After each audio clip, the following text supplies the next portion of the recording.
Selamat pagi, Assalamualaikum warahmatullahi wabarakatuh. Hari ini kita akan masuk ke materi berikutnya, yaitu distribusi frekuensi.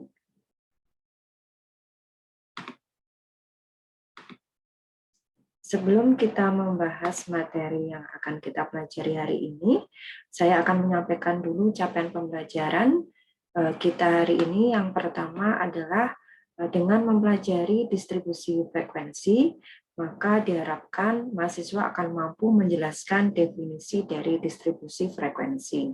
Kemudian dapat menyusun distribusi frekuensi dan dapat menyajikan data dari distribusi frekuensi. Sebelumnya, kita akan membahas dulu pengertian dari distribusi frekuensi. Apa sih yang dimaksud dengan distribusi frekuensi itu? Distribusi frekuensi adalah menata data dengan cara mengelompokkan sesuai dengan kategori agar nantinya data ini lebih informatif dan mudah dipahami sehingga dapat lebih mudah dalam pengambilan keputusan. Nah, biasanya untuk distribusi frekuensi ini akan disusun dalam bentuk tabel. Untuk menyusun distribusi frekuensi ada beberapa tahap yang harus kita lakukan. Yang pertama adalah menentukan ring atau berasal dari selisih data terbesar dikurangi data terkecil. Kemudian kita akan menentukan dulu jumlah kelas dengan rumus yang sudah ada. Kemudian berikutnya adalah kita menentukan panjang kelas, menentukan interval, menghitung frekuensi, dan menentukan frekuensi relatif setiap kelas. Untuk penyajian data, nantinya kita dapat menyajikannya dalam bentuk grafik. Ya, grafik di sini bisa dalam bentuk histogram atau grafik batang, kemudian poligon atau grafik garis, dan ogive. Ogive di sini nanti ada ogive positif dan ada ogive negatif. Untuk histogram ini nanti akan menunjukkan hubungan antara interval kelas dengan frekuensi, sedangkan untuk poligon akan menghubungkan antara nilai tengah kelas dan frekuensi, sedangkan ogive itu akan menunjukkan hubungan antara interval kelas dan frekuensi kumulatif. Nah, ini adalah bentuk gambar dari histogram, poligon, dan frekuensi kumulatif yang digambarkan dalam bentuk ogive. Nah, yang disebut sebagai histogram tadi adalah grafik batang seperti ini. Kemudian poligon ini adalah bentuk garis lurus yang menghubungkan antara titik tengah histogram. Kemudian ogive di sini terdiri dari ogive positif dan ogive negatif. Nah, untuk lebih mudahnya akan kita dalam menyusun distribusi frekuensi akan saya berikan contoh soalnya.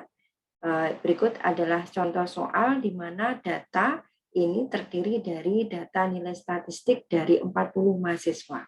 Nah, yang pertama adalah kita lihat dulu angka yang kumpulan data ini apakah sudah berurutan nilainya, bisa dari yang terkecil datanya atau dari yang terbesar ke terkecil. Jadi diurutkan bisa dari data terkecil ke yang terbesar atau kebalikannya. Nah, ini sudah disusun dengan data mulai dari data yang paling kecil yaitu 65 sampai dengan data yang paling besar yaitu 82. Berikutnya kita akan menghitung rank atau jangkauan, di mana jangkauan ini dihitung dari selisih data terbesar dikurangi data terkecil. Tadi data terbesarnya adalah 82, sedangkan data terkecilnya adalah 65. Sehingga diketahui bahwa rank-nya di sini adalah 17. Kemudian untuk mengetahui berapakah banyaknya kelas, kita masukkan ke dalam rumus seperti ini, di mana kita akan mencari nilai N-nya. N-nya di sini adalah jumlah data. Jumlah data tadi adalah sebesar 40 mahasiswa. Dari hasil banyaknya kelas, kita dapat ketahui bahwa K di sini adalah 6,322. Nah, untuk nilai ini dapat kita dapat kita perkirakan ke atas atau ke bawah. Kalau di belakang komanya adalah di bawah 5 atau nilai 5, maka kita kita bulatkan ke bawah. Jadi ini hasilnya menjadi 6 kelas. Kemudian kita menentukan panjang interval kelas. Panjang interval kelas dihitung dari jangkauan atau R dibagi dengan banyaknya kelas. Diketahui tadi untuk jangkauannya adalah 17, sedangkan banyaknya kelas ada 6. Kemudian dari hasil perhitungannya, panjang kelasnya kita bulatkan 3. Kemudian untuk menentukan batas bawah kelas pertama diambil dari data terkecil, di mana data terkecilnya tadi adalah bernilai 65. Kemudian untuk menghitung frekuensi kelas, kita susun di dalam tabel seperti ini, di mana nilainya 65 ini berasal dari data terkecil.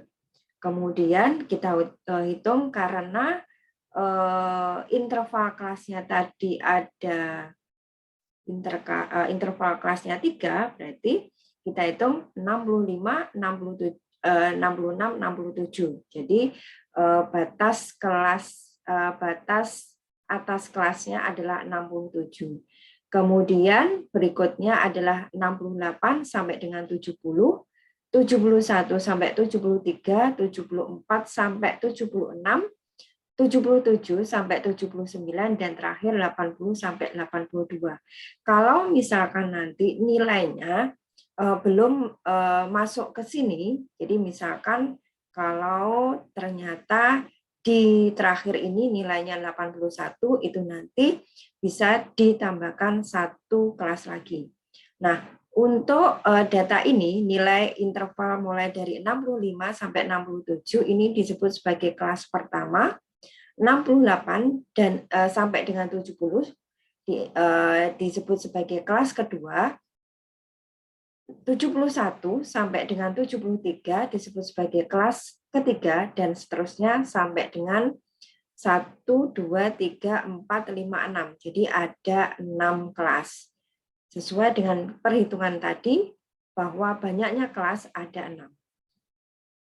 Kemudian untuk menghitung frekuensi ini kita hitung dari data awal, data ini, di mana nilai antara 65 sampai 67 itu kita hitung. Berapa angka yang bernilai 65 sampai 67 itu berapa? Berapa kali disebutkan. Nah, ini nanti nilainya kita tulis di sini, dan hasilnya harus sesuai dengan jumlah keseluruhan dari data. Kemudian untuk mencari tepi bawah kelas itu dihitung dari batas bawah kelas dikurangi setengah. Di mana untuk kelas pertama tepi bawah kelasnya adalah batas bawahnya 65 dikurangi setengah menjadi 64,5. Untuk batas tepi bawah kelas kedua itu berasal dari 68 dikurangi setengah, tepi bawah kelas ketiga 71 dikurangi setengah, dan seterusnya. Kemudian untuk mencari tepi atas kelas dihitung dari batas atas kelas dikurangi setengah. Nah, untuk kelas pertama berarti batas atas kelasnya adalah 67 ini ditambah setengah ya. Ditambah setengah menjadi 67,5. Kemudian kelas kedua itu 70 ditambah setengah.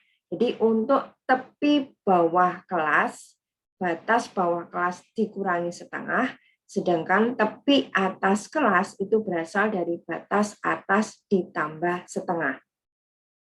Oke, kemudian kita lanjutkan ke titik tengah berasal dari untuk kelas pertama, berarti penjumlahan dari batas atas kelas ditambah batas bawah kelas dibagi 2.